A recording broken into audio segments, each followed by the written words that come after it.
Boa tarde. Estou aqui para apresentar uma apresentação realizada no 15º CIAEM, que foi uma conferência interamericana em educação matemática em Medellín, Colômbia, promovida pelo edital do ProEvent de número 2019/1, e que proporcionou a minha ida até lá e poder participar de várias palestras com vários professores, pesquisadores de vários países, né? E eu vou apresentar aqui para vocês um pouquinho, antes de falar do meu trabalho, um vídeo que apresenta essa conferência, que dá um panorama geral dessa conferência, da importância dela, abrangência dela na educação matemática, onde apresento os palestrantes, dos quais eu participei, assisti às conferências, também quando iniciou essa conferência, um pouquinho da história da cidade, mostra um pouco a cidade de Medellín também, e o comitê de organização desse evento, que faz parte um dos professores brasileiros daqui, o Biratã D'Ambrosio, mas que infelizmente não pôde participar lá do evento devido à sua saúde, que está debilitada, mas por videoconferência ele ainda faz parte. Então eu vou passar um pouquinho esse vídeo para vocês terem um panorama geral. Del 5 al 10 de mayo del 2019, la Conferencia Interamericana de Educación Matemática llegará a Medellín, Colombia. La Universidad de Antioquia y la Universidad de Medellín abrirán sus puertas para recibir educadores de todo el mundo en su 15ª versión. Las CIAEM ponen su énfasis en la calidad académica y científica, en resultados de investigación y propuestas serias para mejorar la enseñanza y aprendizaje de las matemáticas.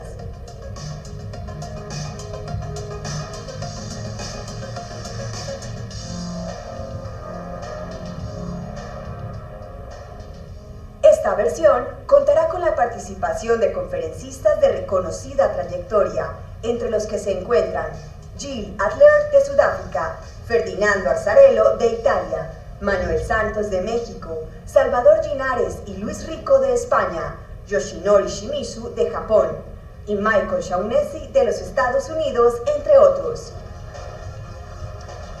Se tratarán temas como la formación inicial y continua de profesores, currículo, competencias y evaluación, y las modernas tendencias digitales. Este evento es organizado por el Comité Interamericano de Educación Matemática, que es la organización multinacional en América de la International Commission on Mathematical Instruction, ICMI, el brazo de la educación de la International Mathematical Union, IMU, y patrocinador del evento. El comité fue fundado en 1961 en Bogotá, Colombia, por un grupo de matemáticos liderados por el estadounidense Marshall Stone. Grandes figuras como Luis Santaló y Biratã D'Ambrosio han presidido este comité. En el 2019, después de 58 años, vuelve a Colombia. Te invitamos a presentar una ponencia entre el 1 de junio y el 30 de septiembre de 2018 y así compartir tu experiencia con los mejores académicos del mundo. Toda la información la puedes consultar en nuestro sitio web. Participa en el evento internacional de educación matemática más importante de las Américas. Acompáñanos en Medellín 2019.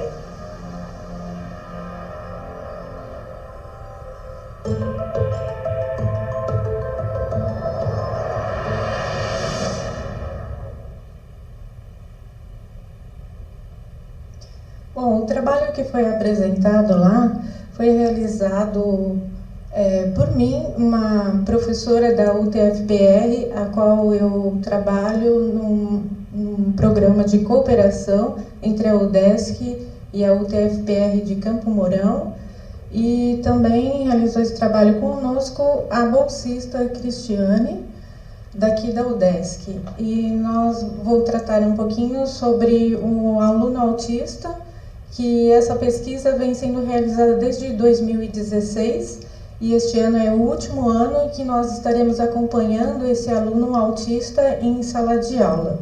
E nós temos aqui algumas reflexões sobre o trabalho matemático realizado com o aluno autista, na inclusão para um aluno autista. As motivações, como eu já disse, advindo do projeto de pesquisa, né, de cooperação entre essas duas universidades. E a outra motivação é o acesso que tem os alunos com deficiências nas escolas atualmente, devido às grandes leis que hoje em dia incluem esses alunos nas escolas, mas que nós vemos que muitos professores ainda não estão preparados, principalmente os que estão se formando, os que já se formaram, né, e não faziam parte ainda dessas novas leis, e mesmo atualmente os que estão se formando atualmente não estão ainda com essa preparação. Além da estrutura institucional que existem nas escolas, tanto públicas como particulares, que a gente pode ver que o preparo ainda não é adequado e a inclusão não está sendo realizada adequadamente. Nós vemos que existem salas de recursos multifuncionais e atendimentos educacionais especializados nessas escolas, mas pesquisas mostram que ainda 40%, né, do atendimento a esse público não está sendo realizado com eficiência, ou não tem essas salas de recursos multifuncionais, ou não existem professores preparados para atuarem nessas salas de recursos multifuncionais, e assim fica todo o encargo ao professor regente da disciplina, como é que aconteceu com essa professora na UTFPR, que tem que preparar todas as suas atividades, né, normais, com regulares e com a presença desse aluno que requer novas metodologias. As adequações e os ajustes nós sabemos que são diferentes e necessitam, né, materiais adequados para esse tipo de aprendizado, né, que necessita esses alunos, né, e que muitas vezes não se tem, como não tem a sala de recurso multifuncional, como nessa universidade, na UTFPR, não existe nem a sala de recurso multifuncional, muito menos o professor especializado. E além disso, das diferenças que existem, né, uma gama de alunos com deficiências, com necessidades especiais, nós podemos ver essa gama também entre os autistas mesmo sendo avaliados com o mesmo nível da deficiência dele, existem diferença entre eles, né, com esse mesmo nível de deficiência.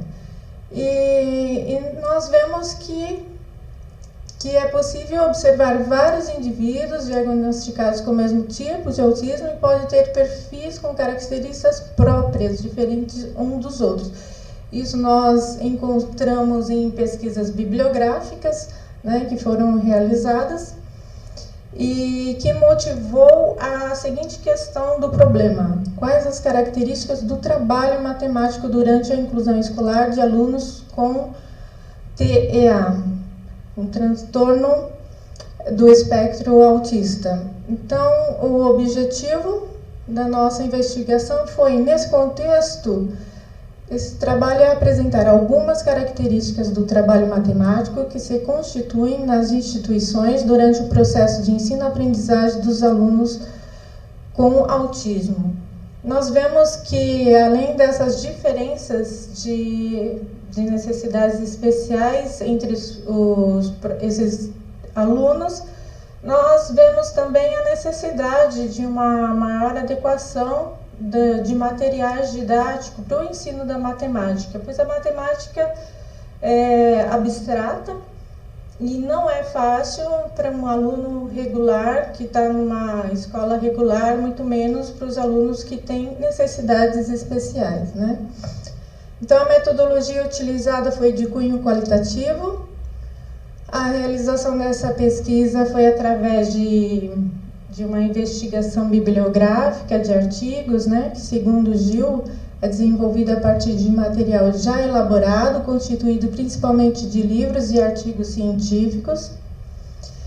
E também houve as análises das práticas realizadas em sala de aula. Como nós estamos acompanhando esse aluno autista, nós temos alguns resultados dessas práticas em sala de aula que serão analisadas também.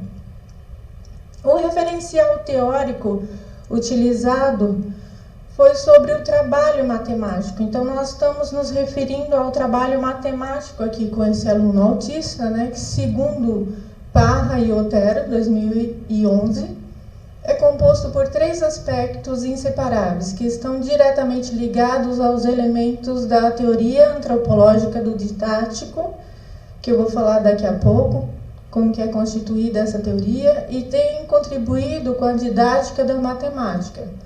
Então, esses 3 aspectos inseparáveis, quais são? Os processos de estudo, a organização matemática e a organização didática.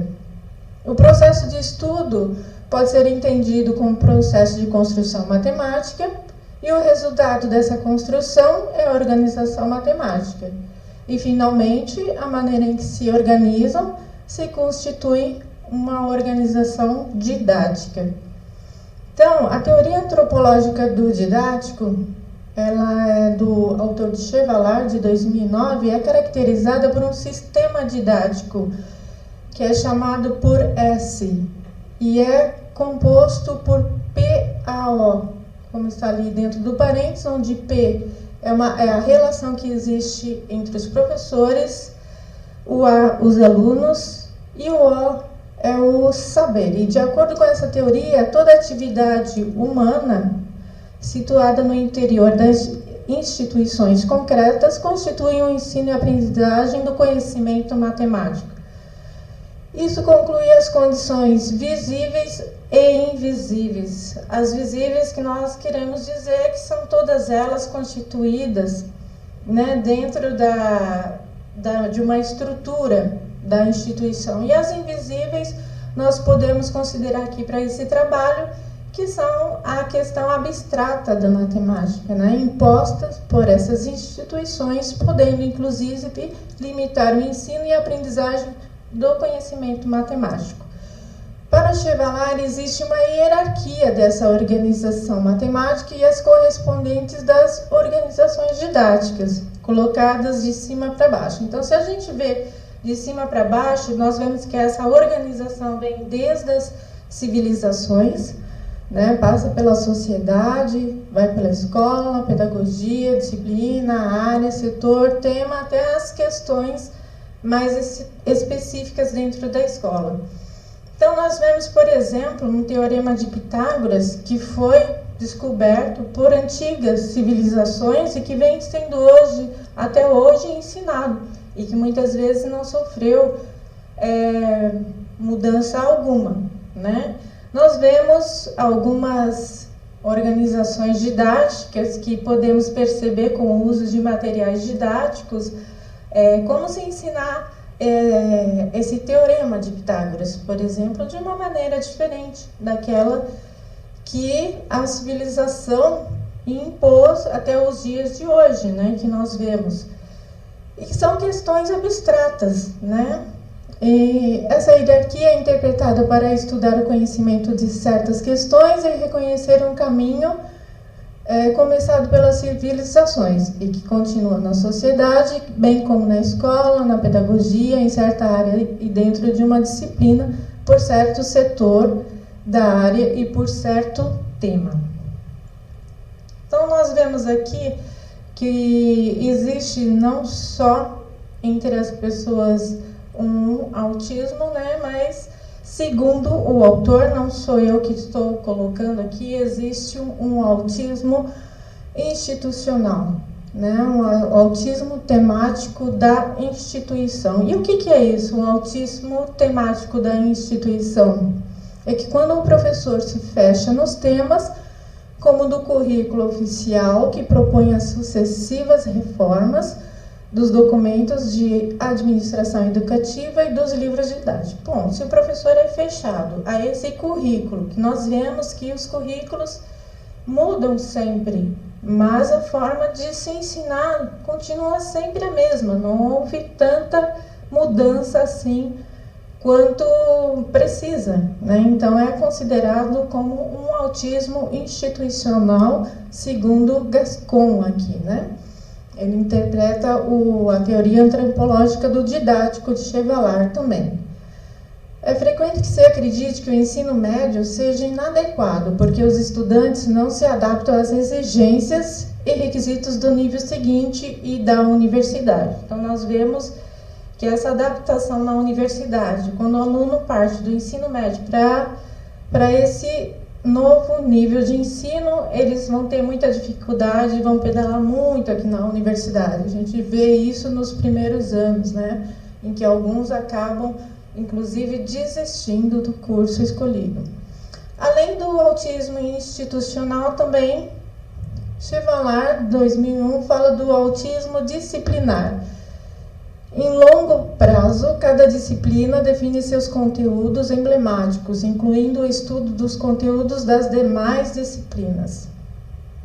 Então, ao considerar que a matemática existe por si só, mesma e para si mesma, o autismo disciplinar, nesse caso, proíbe, inclusive, outras disciplinas que se interessem por seus conteúdos, que, de certa forma, podem monopolizá-la. Então, é fechado também, né? Nesse autismo disciplinar, aí não existe a interdisciplinariedade, que é muito difícil de se realizar em alguns casos, né? Em alguns conteúdos, principalmente matemáticos, e acaba se fechando em certos temas, né? Então, existe aí também o autismo didático, também que Chevallard chama de um nível de codeterminação entre as organizações matemáticas e as organizações didáticas. Cada disciplina pode estar mais ou menos aberta para o estudo de questões que não lhe pertencem diretamente. Ou seja, se eu vou estudar matemática, eu não preciso só falar da matemática, eu posso falar a matemática através da física, da química ou de outras disciplinas. Quando se fecha só na matemática, nós temos o autismo disciplinar também. Bom, os procedimentos dessa pesquisa, quais foram aqui? A relação das ideias de Chevallard e de Gascon pode descrever um retraimento da ação dos professores ao nível das questões. Então, existe o trabalho matemático lá em sala de aula, que vai depender muito também do currículo, né, da instituição, que pode estar dentro ou não de um autismo institucional, né, e que também, por sua vez, pode estar tendo também um autismo disciplinar ali dentro. Então, essas questões, né, essa abertura que está tendo para a inclusão, deve ter o olhar também para as questões curriculares e disciplinares dentro da escola em que estão sendo incluídos esses alunos. São analisados em práticas educativas a nível do ensino médio em informática. Esse aluno no ensino técnico, em qual fazia parte, que nós observamos a vida escolar dele, ele fazia parte desse ensino técnico de informática, né? Sobre as análises e discussões que nós tivemos foi a seguinte: a pesquisa que está sendo realizada no ensino técnico de informática com o aluno autista mostra que as necessidades do processo de inclusão vão além das oferecidas pelas instituições, que têm seus currículos oficiais fortalecidos por ensinos de excelência e qualidade, mas sem nenhuma preparação para a inclusão de alunos com necessidades especiais. A gente não está pondo aqui a questão da qualidade do ensino, porque é um ensino muito bom, que nós temos nas universidades federais, né, mas que não tem uma preparação ainda para essa inclusão. Que, segundo Gascon, o fenômeno chamado autismo temático da instituição ou autismo institucional faz parte de muitas instituições como esta, que, além do nível de organização, os temas são considerados transparentes e inquestionáveis. Esse ensino técnico, então, só para a gente ver a organização da teoria antropológica do didático, que vem desde as civilizações, para ver esse desenvolvimento, foi analisado assim, esse ensino técnico federal. Como que ele surgiu, né? Ele surgiu a partir de 1809, com a criação do Colégio de Fábricas de outras instituições, hoje conhecida como Rede Federal de Educação Profissional. Surgiu com as mudanças ocorridas na economia brasileira do final do século XIX, com o aumento das atividades agrárias, industriais e comerciais. Nessa fase não tinha nenhuma proximidade ou vinculação com a educação básica, só começou a educação básica junto com o técnico em 1941, com a reforma Capanema. E nós vemos que a instituição recebeu um aluno diagnosticado com síndrome de Asperger, situação que afligiu alguns professores devido à peculiaridade do caso, em particular do que se refere à matemática. A preocupação foi grande, especialmente porque não existiam trabalhos na área da educação matemática que se referia ao estudante autista. E nós, como resultados, nós obtivemos que as representações matemáticas, as representações semióticas, existem as de natureza ostensivas e não ostensivas.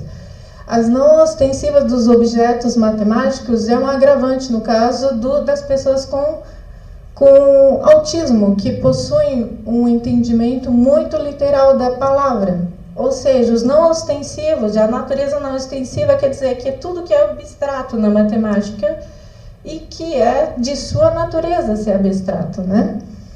Como fazer compreender um objeto que não pode ser visto ou tocado, né? Diferente da biologia, né? Que se estuda as plantas, os animais, pode ser visto, pode ser tocado, mas na matemática não.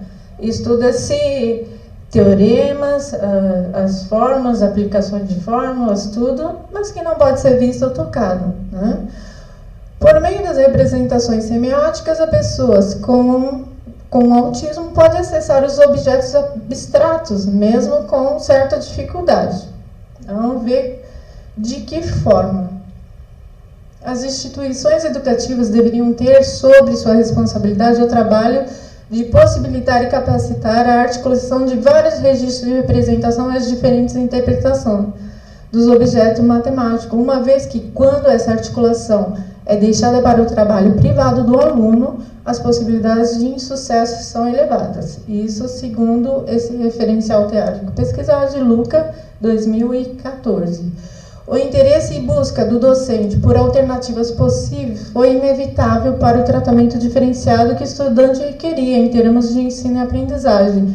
Embora que a equipe pedagógica da instituição tivesse se colocado à disposição, não tinha o know-how suficiente para dar suporte aos docentes, né? Então, não existia nenhuma ajuda, assim, tanto psicológica como pedagógica.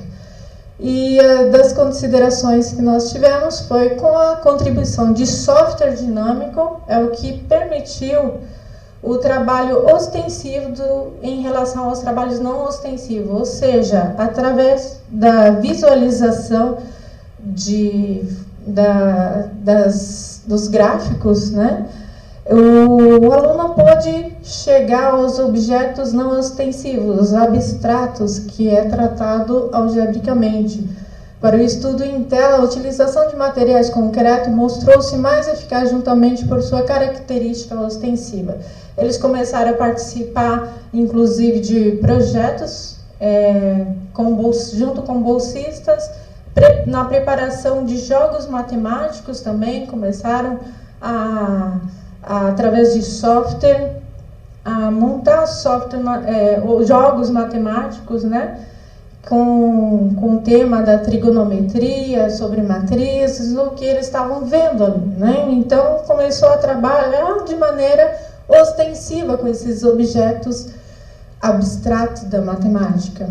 Manipular os objetos no mundo físico favoreceu melhor a percepção dos conteúdos matemáticos ou funcionais. A partir da pesquisa realizada com esse estudante, alguns encaminhamentos foram dados às suas aulas de matemática a fim de proporcionar sua inclusão. Então, vamos ver quais são esses encaminhamentos. Priorizar a utilização de materiais manipuláveis ou recursos gráficos. Elaborar tarefas com enunciados simples e objetivos. Para tarefas individuais, estabelecer roteiros com instruções diretas, levar em consideração o interesse do estudante para propor atividades. Os ambientes estruturados e previsíveis são fundamentais para as pessoas autistas compreender seus déficits, além de instrumentos fundamentais como agendas, lembretes, esquemas visuais e rotinas. Mesmo não sendo possível nem indicado tentar compensar o déficit da coerência central, o mundo particular dos autistas e o procedimento especializado em detalhes, que é o que o autista tem, né, ele consegue montar um quebra-cabeça sem figura nenhuma, né? O quebra-cabeça, ele consegue pegar suas particularidades e montá-los em segundos. Essa é a diferença que existe. É o que lhe garante a diferença de ser e ver o mundo, onde surgem muitos talentos e habilidades. Esse foi só um exemplo que eu passei, né? Além de que deve considerar que cada aluno autista tem suas habilidades próprias. Aqui tem algumas referências utilizadas nesse trabalho e quero agradecer a minha participação por ter apresentado lá na Colômbia, em Medellín, esse trabalho, e a participação da Universidade da UTF-PR também, que esteve acompanhando sempre esse aluno autista lá na sala de aula. Muito obrigada.